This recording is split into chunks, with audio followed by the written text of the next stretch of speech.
Доброе утро, друзья!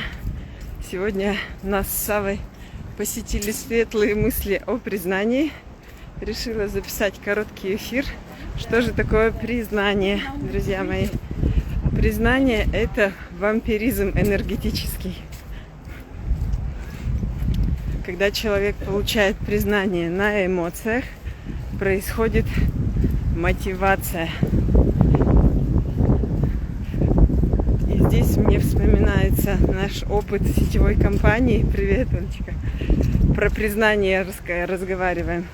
Про наш опыт сетевой компании, что каждый раз, когда в сетевой компании мы получали признание на сцене в виде звездочек, в виде каких-то званий, в виде подарков на путешествие, да, когда нас представляли там президентами, там какими-то звездами, да, каждый раз мы получали дозу энергии. И эта доза энергии приводит к тому, что человек становится зависим от этого признания. И в дальнейшем уже сама жизнь становится вторичной. И мотивация становится смыслом жизни. Получить очередную звездочку, получить очередное признание. Это приводит к тому, что человек уходит от своей реализации души, забывает вообще о своем предназначении, становится таким энергетическим вампиром или по-другому еще, как будто его на иглу подсадили. Еще знаете, с чем это сравниваю? Когда у собаки Павлова формирует рефлекс.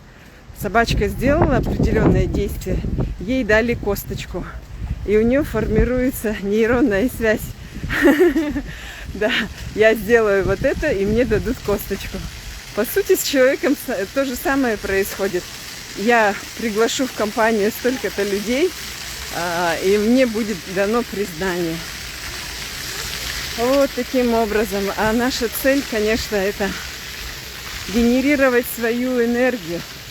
В таком случае мы становимся свободными от поиска признания.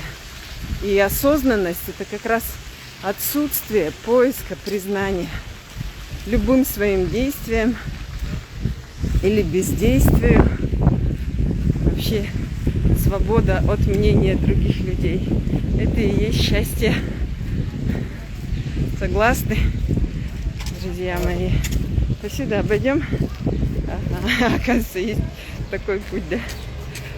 Вот это семерочки, конечно, больше всех подвержены подсесть на эту иглу, потому что мы, конечно, все делаем перфектно, и наш вектор эго направлен на поиск признания. Сава, у тебя есть что добавить по признанию? Всем добрый день. Ну, о признании я могу сказать, как семерка. Все.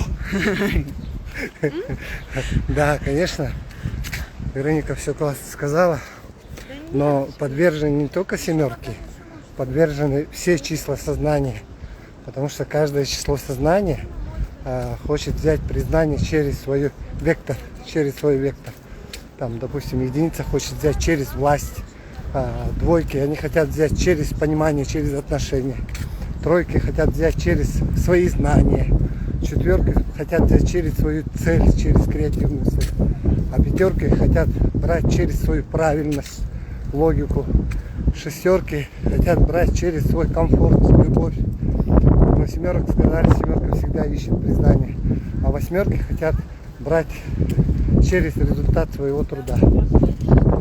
Девятки хотят брать благодарности за свою помощь. И об этом мы раскрываем в науке Цуцай. Наука Цуцай раскрывает через энергию цифр как раз всю философию или всю психологию человека, начиная от морали и заканчивая вот как раз признанием, как человек действует из-за признания. Из-за поиска признаний мы в этой жизни разрушаемся. И самое действенное – это ход от признания, это заняться, как сказать, накачиванием своей энергии или генерацией своей энергии. Генерировать свою энергию, это будет самая мощная практика, которая есть у нас у мастеров Цюцай. Чем мы и занимаемся сейчас, в данный момент. Вот.